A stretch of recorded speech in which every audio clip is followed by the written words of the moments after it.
The elf leader's miscalculation from the point of view of Potamus or Ponoji. The war between the humans and demons has come to an end. The result is more or less a draw. Both sides suffered enormous damage. Several of the forts that form the cornerstone of the human territorial borders were taken, and the situation has become one where it's unclear when the demons will invade again.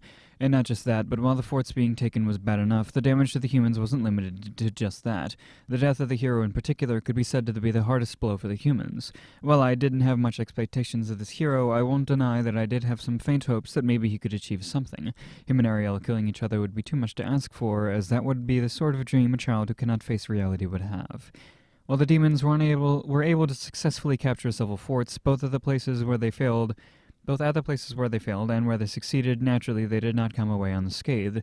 Purely in terms of numbers of casualties, there probably wasn't much difference between them and the humans. So, from the perspective of the demons, who have fewer numbers than the whole of humanity, the damage that they took is great. Because they conscripted soldiers without considering the consequences, if they managed their losses poorly, then it could even cast a shadow over the continued existence of the demons as a species. But then again, since she was well aware of that possibility, by pressing ahead with the unreasonable conscription of soldiers anyway, I guess you could say it's going as Ariel planned. Yes, as planned. The war on this occasion has been entirely within the palm of Ariel's hands. That ability of hers to cause all this damage to the humans and demons and eradicate the one person who needed to be dealt with, maybe it would better to call it completely magnificent, or perhaps even artistic. At any rate, even I was led around by the nose after all. Since before the war began, I sensed that it was becoming hard for the elves within the demon territory to carry out their activities. While I had thought that Argnar had been spotted as being one of our collaborators, I still feel ashamed of having our movements entirely understood as being one-sidedly crushed. It was a surprise in itself that Ariel would have someone under her capable of conducting such information warfare. I'd looked down on Ariel's strength as purely being in her fighting ability. Probably this Shiro or whatever individual, the one who has recently been serving beside her, is an expert in intelligence gathering. Although there is no reliable information due to all the interference, it seems that there are rumors going around saying that the army that Shiro is commanding is specialized in such things. Where did she find a group with such skills? Because of them moving around behind the scenes, I've been at the limits of my irritation at not being able to shape events as I wish.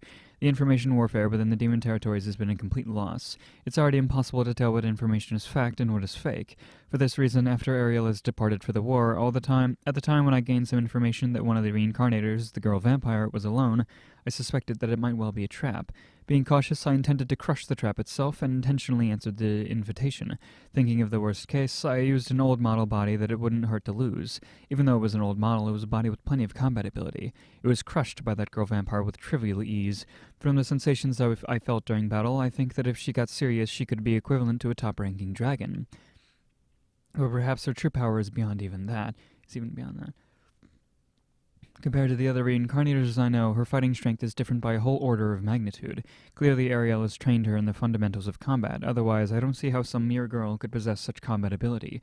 Furthermore, that same mere girl has been appearing frequently in places all over the world over the last few days, making raids on elf positions.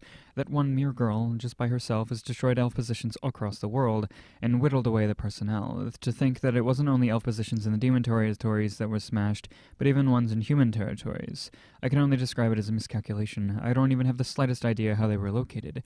The combat ability of that girl vampire is not something that ordinary elves can handle.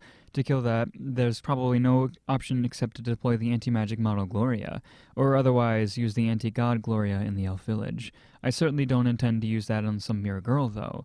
Besides, there's not just the girl vampire, but there's probably some other troublesome individuals around. The one who deduced the location of the elf positions, the one with the high level in space magic based on the fact that they're teleporting instantly around the world. At least there is someone with those two abilities. I expect that this girl called Shiro is involved, but I don't have any proof of that.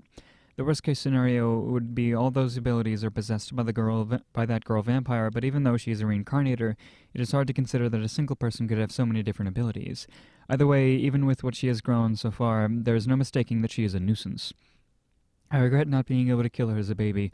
Also, seeing the possibilities that reincarnators have, I have confidence that my choice wasn't wrong, as I thought reincarnators are the embodiment of possibilities, a strange existence that contradicts the common sense of this world. If I can have that, then If nothing else, this is surely a declaration of war from Ariel. If only she had kept quiet until her lifespan had run out, she would have died an easy death.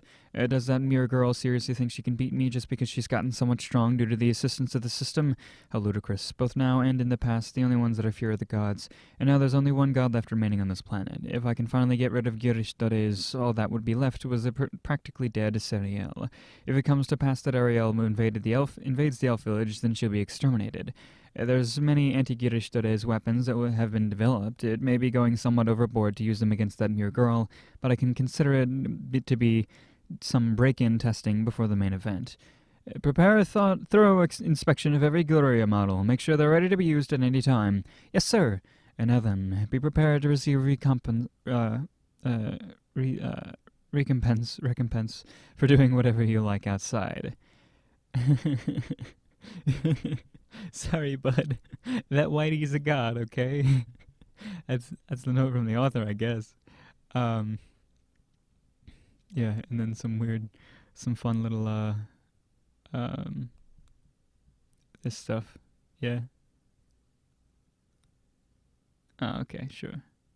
Anyway, I'll read. Yeah, I mean I already read half of. Anyway, yeah, cool. So fucking Potamus, of course, doesn't know that Shiro's a god. He's still worried about shit, but we don't know what's gonna happen. I mean, we got like halfway through the fight that's going down, right?